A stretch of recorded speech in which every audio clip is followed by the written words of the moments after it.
de Enlace Deportivo, estamos de vuelta en nuestro segundo segmento y como ya los tenemos acostumbrados en este momento, pues estamos con un súper invitado digno de un aplauso fuertísimo. Estamos hablando de Pedro Pablo de Vinatea. Un aplauso para él. Él nos representó el año pasado en el primer Panamericano de Parabadminton. Así que para nosotros es todo un orgullo. ¿Cómo estás? ¿Qué tal? Bienvenido a Enlace Deportivo. Hola Chichi, ¿qué tal? Un gusto estar acá con ustedes. Hola Mariano. Bienvenido, bienvenido. Muchas gracias. Me encanta, fue una sonrisa, ¿no? Impresionante. Lo máximo este chico. Tú el año pasado tuviste la posibilidad de representarnos a nuestro país en este primer campeonato panamericano de Parabadminton, ¿no? Digamos que fue una experiencia muy enriquecedora para ti porque fue tu primera experiencia en Parabadminton. Ya después vamos a ir hablando un poco de tu trayectoria para que la gente sepa. Pero sería bueno ¿no? explicarles a la gente, Parabadminton es en realidad el badminton practicado por deportistas con alguna discapacidad, ¿no es cierto? Es bueno esto aclarar. Así es, el Parabadminton es el prefijo para. Para Olimpiadas es el prefijo de los que se usa para mencionar a los deportes para discapacitados.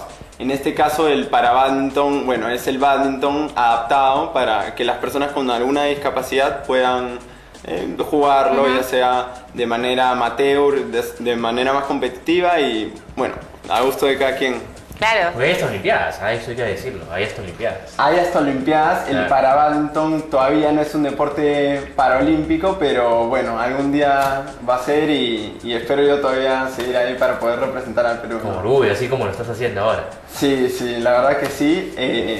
No fue la primera vez que representé a mi país en Curitiba el año pasado, pero fue una experiencia muy importante y nueva en el sentido de que yo lo había representado como deportista y ahora como paradeportista, cosa que a mí me da bastante orgullo, ¿no? Tú tienes actualmente 23 años, pero nos decías antes de empezar la entrevista en un diálogo que tuvimos bastante extenso. Que es súper conversador, súper simpático. Nos dijiste prácticamente todos tus logros. Es impresionante porque tú empezaste a jugar badminton a qué edad, ¿3 años? ¿10 años? No, yo empecé a jugar a los 10 años. A los 10 años junto con mi hermano, después Que también es un badmintonista. que también es Tiene un- dos hermanos que practican el badminton. Sí, mis papás nos habían llevado a jugar muy poco. ¿Tus una papás vez al- practican? Ellos nos metieron el bichito, pero Ya. No jugaban. Pero ellos- juegan de manera social. ¿Ya? Si algún día le dijeron la pluma acá, jueguen ustedes, chicos. Algo así.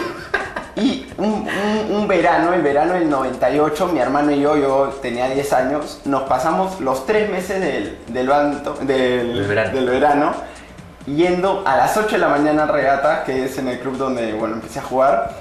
Estábamos todo el día en el Coliseo, incluso a la hora de almuerzo nos botaban porque llegaban los asociados. Y seguíamos toda la noche hasta las 7, 8 de la noche. Y así nos pasamos un verano entero donde pasamos Súper de jugar, afanosos. donde pasamos de jugar cero a jugar lo suficiente para que nos llamaran la selección, ¿no? Soñaban con las plumas, entonces. Sí, ese verano soñábamos con las plumas, totalmente, sí. Bueno, ese verano en realidad no solamente ese verano, ¿no? Sino siempre. Sí, pero De ahí esta fue la empe- entrada, de ahí empezó. después La introducción, empezó- esa fue la esa fue la introducción. introducción. De Después ahí ya- empezó, digamos. Empezó. Exactamente, sí. Vamos a llamarlo como un romance que tuvieron con todos, digamos, tus dos hermanos y tú también con este deporte. Porque ahí empezó, digamos, esa carrera y los logros que después empezaron a llegar representando a Perú, ¿no? Sí. Justamente era tanto el gusto que teníamos por el deporte que a ninguno de los dos no nos costó Claro. meternos a fondo y bueno, en nuestros casos empezar a tener logros, ¿no?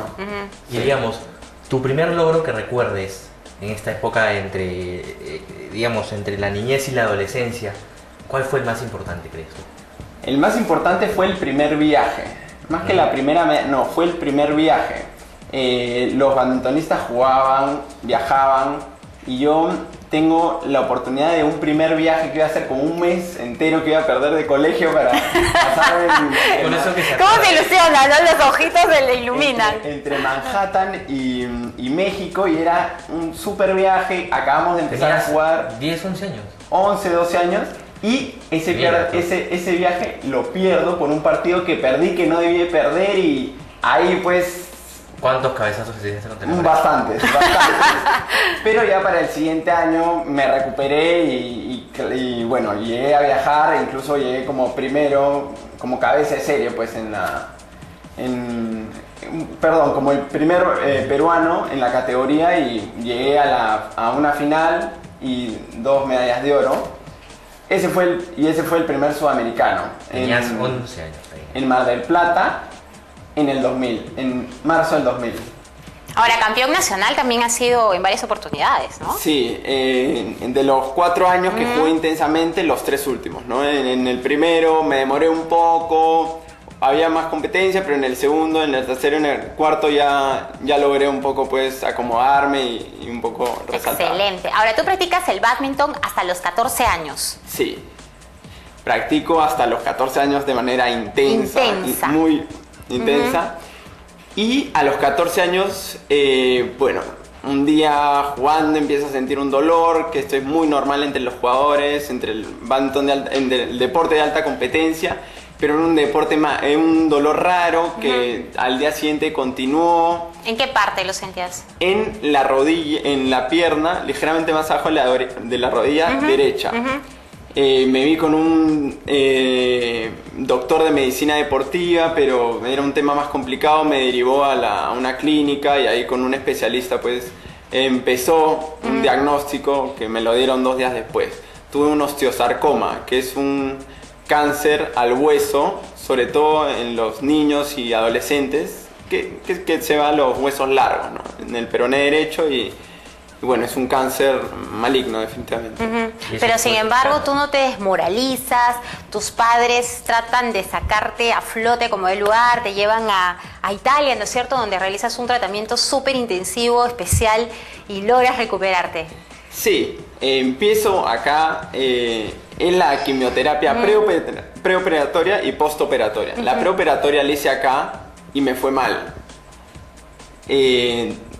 En el interín, mis papás empiezan a investigar un poco de qué hechos pasados semejantes al mío, otras experiencias, y se dan cuenta que Italia es una solución.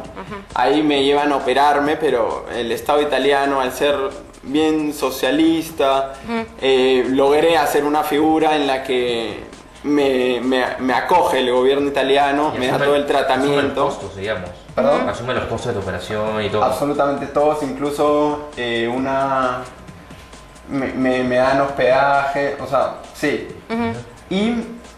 Yo llego y lo primero que tengo es una cita con el doctor que me habla en italiano a los 3 días de haber llegado, durante 2 horas y media, de todas las posibles opciones para operarte, con mis placas y todo. Y los últimos 15 minutos empieza a hablar de que la mejor opción, a pesar de las 2 horas y media que había pasado, era la amputación. Porque no había sido buena la primera parte de la quimioterapia, entonces yo mismo, a mí me da una relación de probabilidades de éxito, y bueno, yo me fui por lo más seguro, ¿no? Que era una amputación a la altura de 10 centímetros por encima de la rodilla y la quimioterapia la más fuerte. Felizmente, y después de un muy largo camino, me iba a sanar 100%, sigo haciendo mis chequeos, no he recaído, no he tenido metástasis. Pero algo que sí me acuerdo es que durante ese periodo yo fui una persona tremendamente feliz. Cuando estaba en Italia, estaba relativamente solo estaba con mi mamá. El amor, el cariño que me daban en la clínica o en el hospedaje que me habían conseguido, que era como una pensión. O sea, tengo que decirlo, fui muy feliz y fui muy optimista. En ningún momento se me pasó por la cabeza, no me voy a curar o voy a recaer. No sé si ese optimismo fue racional o irracional. Sí creo que este optimismo me ayudó a mí a seguir adelante. Uno puede mucha escuchar, energía, digamos, tu historia y dices, wow, ¿no? 14 años, tiene este problema. Uno puede pensar, el mundo para un joven o adolescente se le acaba, o sea, claro. Pero en realidad tú nos estás dando una demostración. Lección de vida. Una lección de vida de que puedes uno salir adelante, ¿no? En Eres base un a esa ejemplo. energía y a esa, digamos, ganas de ponerle a la vida. Y eso lo estás demostrando. Eres un ejemplo, Carta Cabal, de verdad. Bueno, muchas gracias por esto y ya pues si es así, entonces que si hay personas que me están escuchando y tienen esta lamentable situación que se encuentran donde yo estuve, bueno, obviamente a mí me gustaría ayudarlos y si este mensaje les ayuda de algo, adelante, ¿no? Eres un ser humano extraordinario y un gran deportista sin duda.